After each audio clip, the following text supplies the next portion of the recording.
करेंगे अब खबरों की ओर। खबर भोपाल से, जहां राजधानी भोपाल में इन दिनों बदमाशों के हौसले काफी बुलंद हैं। बाग सिवनिया इलाके से कार सवार बदमाशों ने सरेआम युवक का अपहरण कर लिया। आरोपियों ने करीब 1 घंटे तक युवक को बंधक बनाए रखा। बदमाश उस पर 50,000 रुपए देने का दबाव बना रहे थे। हालांकि दोनों पक्षों के बीच पुराना कोई लेन देन भी नहीं है। अपहरण की सूचना मिलते ही पुलिस ने घेराबंदी की। इसकी भनक लगते ही बदमाश भोपाल कोर्ट के पास अरेरा हिल्स पर युवक को छोड़कर फरार हो गए। पुलिस ने एफआईआर दर्ज कर आरोपियों की तलाश शुरू कर दी है और आसपास के सीसीटीवी फुटेज की भी जांच कर रही है। पुलिस का दावा है कि जल्द ही आरोपियों को गिरफ्तार कर लिया जाएगा।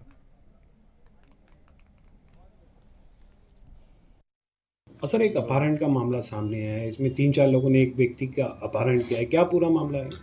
मामला ये कि एक दर्शन और हरिओम दो व्यक्ति हैं जो जा रहे थे कहीं। तो ये कृष्णा मार्केट के पास 4 लोग हैं, बाबू बंगाली, राजा खान, अमोल घोड़के, रोहित। इनके साथ इनका पूर्व से भी विवाद रहा है।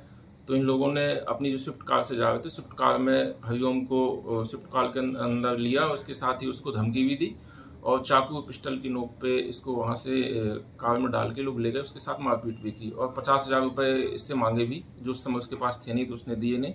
तो इसके बाद जब पुलिस के पास ये सूचना आई तो हम लोगों ने अपने मुखबिर तैनात किए और सर्चिंग बढ़ाई, कई टीम लगा के इनका पीछा वगैरह भी सब किया। तो उसके बाद वो उसको जो हरिओम को एक जगह स्पॉट में जो एमपी नगर में है उधर छोड़ के वो लोग भाग गए। उसके बाद हरिओम को लाया गया, उससे कथन लिए गए और जांच में ये आया कि इस तरीके की घटना हुई है। फिर सभी लोगों को पकड़ने के लिए टीम तैनात भी कर दी गई और साइबर का उपयोग भी किया जाए, शीघ्र पकड़ लिए जाए।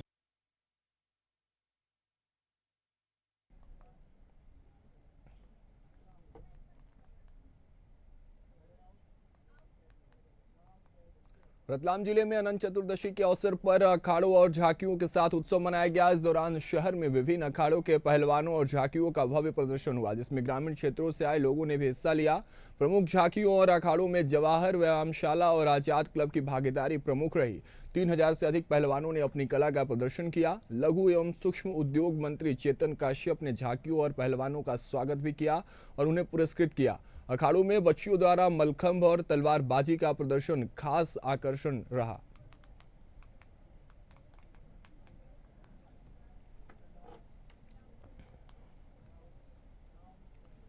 पूरे देश में गणेश चतुर्थी के विसर्जन के अद्भुत नजारे देखने को मिले हैं। हर तरफ लोग विसर्जन के कार्यक्रम में पूरी तरह से भीगे हुए नजर आ रहे थे। इसी क्रम में मध्य प्रदेश के बुरहानपुर से एक दुर्लभ नजारा सामने आया, जहां शिकारपुरा थाने के पास बालाजी नगर के पास से जैसे ही भगवान गणेश की यात्रा निकलने लगी, तभी पास में खड़े नंदी उनकी प्रतिमा के सामने आगे की ओर से झुकता हुआ घुटने के बल बैठ गया और उनका अभिवादन करने लगा। इस नजारे को देखकर वहां मौजूद सभी लोग हैरत में पड़ गए। यह नजारा देख मौजूद भक्तों ने गणपति बप्पा मोरया के जयकारे लगाए। ऐसे में भगवान गणेश जी को नमन करने का नंदी बैल का वीडियो सोशल मीडिया पर जमकर वायरल हो रहा है।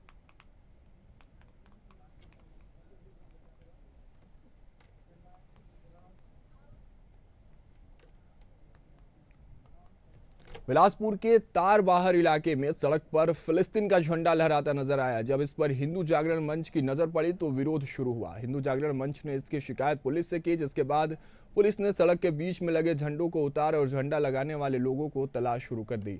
आपको बता दें कि सोमवार रात ईद मिलाद उन नबी के मौके पर लोग जश्न माहौल में थे, लेकिन तारबाहर इलाके में फिलिस्तीनी झंडे ने लोगों के रंग में भंग डालने का काम कर दिया। स्थानीय लोगों ने इसका विरोध शुरू किया। इस मामले में जैसे ही पुलिस को सूचना मिली, तारबाहर थाने के पुलिस ने तुरंत मौके पर पहुंची और झंडा को उतरवाया।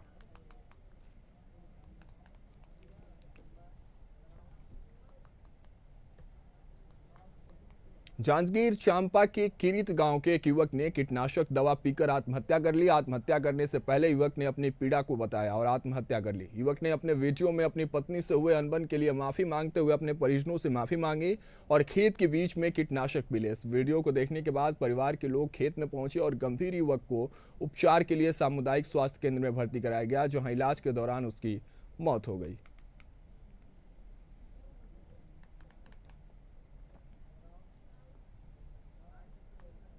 मुख्यमंत्री पुष्कर सिंह धामी ने बारिश और भूस्खलन की वजह से बंद सड़कों को 2 दिन के अंदर खोलने के निर्देश दिए हैं। साथ ही लापरवाही करने पर सख्त कार्रवाई की चेतावनी भी दी है। वहीं मुख्यमंत्री के निर्देश पर आपदा प्रबंधन सचिव विनोद कुमार सुमन ने वीडियो कॉन्फ्रेंसिंग के जरिए सभी जिलों के प्रशासनिक अधिकारियों और लोनीवी अभियंताओं के साथ बंद सड़कों की समीक्षा की है। उन्होंने दावा किया कि 2 दिन के भीतर 95% सड़कों को यातायात के लिए सुचारू कर दिया जाएगा। आपदा प्रबंधन विभाग की रिपोर्ट के अनुसार राज्य की 250 से ज्यादा सड़कें बंद थी। बता दें कि आईटी पार्क स्थित यूएसडीएमए के राज्य कंट्रोल रूम से विनोद कुमार सुमन ने वीडियो कॉन्फ्रेंसिंग के जरिए बंद सड़कों का अपडेट लिया। सड़कों के यातायात के लिए सुचारू करने में लापरवाही पर दंडात्मक कार्रवाई की जाने की भी बात कही। जो बरसात का मुख्य समय था लगभग निकल चुका है। अब जो अभी आईएमडी द्वारा जो प्रेडिक्शन दिया गया है उसके अनुसार अब बहुत अधिक बरसात नहीं होनी है। बरसात थोड़ा बहुत होती रहेगी। बहुत ज़्यादा बरसात या तोड़ फोड़ वाली बरसात या लैंडस्लाइड वाली बरसात संभावना कम है, लेकिन मौसम का वो स्वरूप बदलता रहता है। अगर बदलेगा तो हम उसके अनुसार फिर जो रणनीति बनाएंगे। अभी जो सूचना हमारे पास है कि मौसम खुला रहेगा, बरसात होगी लेकिन बहुत अधिक खतरनाक बरसात नहीं होगी या बहुत अधिक लॉस करने वाली बरसात नहीं होगी। अब दूसरी प्राथमिकता हमारी है जो सड़कें बंद हैं उसको खोलने के लिए। उसको खोलने के लिए जैसा मैंने पहले बताया, माननीय मुख्यमंत्री जी द्वारा स्पष्ट रूप से सभी को निर्देशित किया गया है कि जो भी सड़कें बंद हैं त्वरित गति से खोला जाए। उसके क्रम में सभी जिलाधिकारी, सभी हमारे विभागीय अधिकारी, चाहे एनएच के अधिकारी हों, चाहे पीडब्ल्यूडी को हों, चाहे बीआरओ के हों या पीएमजीएसवाई के हों, सभी के द्वारा प्रयास किया जा रहा है। उसके क्रम में आज मेरे द्वारा एक बैठक रखी गई है। हमारा प्रयास होगा कि जो रास्ता जितने समय में, न्यूनतम समय में खुल सकता है उतने खुल जाए। उसके लिए कार्रवाई हम लोग करेंगे। भाजपा केदारनाथ उपचुनाव में सर्वे के आधार पर प्रत्याशी तय करेगी। भाजपा के प्रदेश अध्यक्ष महेंद्र भट्ट ने बताया कि केदारनाथ उपचुनाव के लिए पार्टी प्रत्याशी का चयन सर्वे के आधार पर किया जाएगा। उन्होंने कहा कि इस संदर्भ में जल्द पर्यवेक्षक और सर्वे की रिपोर्ट मंगाई जाएगी। इसके साथ ही आगामी निकाय और पंचायत चुनाव में भी प्रत्याशियों का चयन सर्वे के आधार पर किया जाएगा। इस दौरान उन्होंने भारी बहुमत के साथ जीत का भी दावा किया है।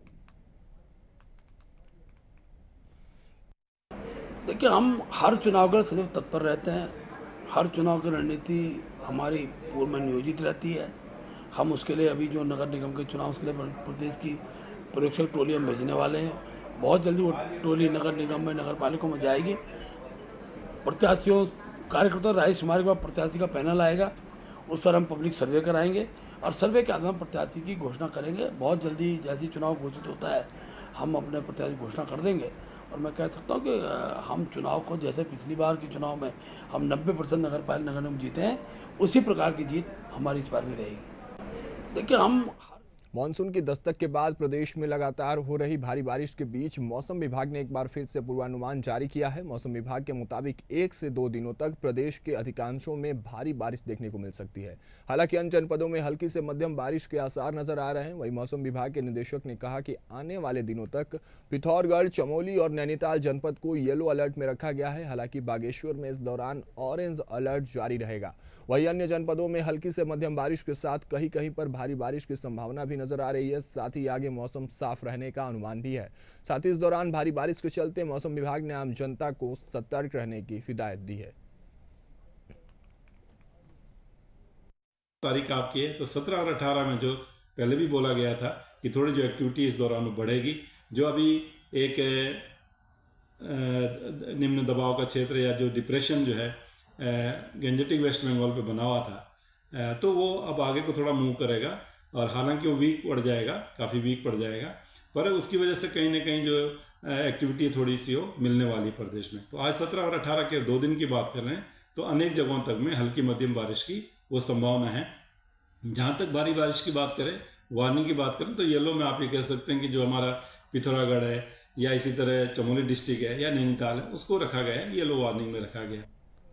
उत्तराखंड के मैदानी जिले में बढ़ती आपराधिक घटनाओं के बाद पुलिस प्रशासन सचेत हो गई है। इसी को देखते हुए पुलिस मुख्यालय में डीजीपी अभिनय कुमार ने होटल और धर्मशाला ऑनर के व्यवसायियों को खास दिशा निर्देश दिए हैं। उन्होंने कहा कि यह देखा गया है कि आपराधिक घटना को अंजाम देने के बाद अपराधी कुछ होटल और धर्मशालाओं में बिना पहचान पत्र दिए किराए पर ले लेते हैं और फिर मौका मिलने के बाद वहां से फरार हो जाते हैं, जिस कारण पुलिस को खोजबीन करने में काफ़ी परेशानियों का सामना करना पड़ता है। वहीं डीजीपी ने सभी होटल्स, व्यवसायियों और धर्मशाला चलाने वालों से आग्रह भी किया है कि वे बिना आधार कार्ड या ड्राइविंग लाइसेंस जैसे पहचान पत्रों के किसी भी व्यक्ति को अपने होटल में कमरा किराए पर ना दें। साथ ही साथ आने वाले लोगों का फ़ोन नंबर भी पंजीकृत करा लें। जब भी किसी बैंक या व्यापारिक प्रतिष्ठान में ऐसी कोई बड़ी घटना होती है तो कहीं ना किसी का इसमें मतलब अंदर से कुछ ना कुछ सूचना दी गई होती है, या इस केस में तो जैसा हमें पता चला कि इन लोगों ने आके 2-3 जगह की रेकी की थी, लेकिन इस घटना में जैसे हमने पाया कि वहां पे कुछ ऐसे प्रतिष्ठान थे जिन्होंने ये कार्रवाई नहीं की थी। अब जब ये भी एक सोचने की बात है, जो वहाँ पे जो होटल धर्मशालाएं हैं उनको भी इस बारे में, और हम आग्रह उनसे यही करेंगे, उनके साथ भी मीटिंग करके, कि जो हम ये प्रिकॉशंस लेते हैं ये आपको तंग करने के लिए नहीं, आपकी सुरक्षा के लिए लेते हैं, तो इसमें भी पुलिस का ठीक से सहयोग करें ताकि आगे हमें ऐसी घटनाओं को रोकने में आसानी हो। फिलहाल बुलेटिन में मेरे साथ इतना ही। आप देश दुनिया की तमाम अपडेट्स और खबरों के लिए बने रहे इंडिया हेड के साथ। मुझे दीजिए इजाजत। नमस्कार।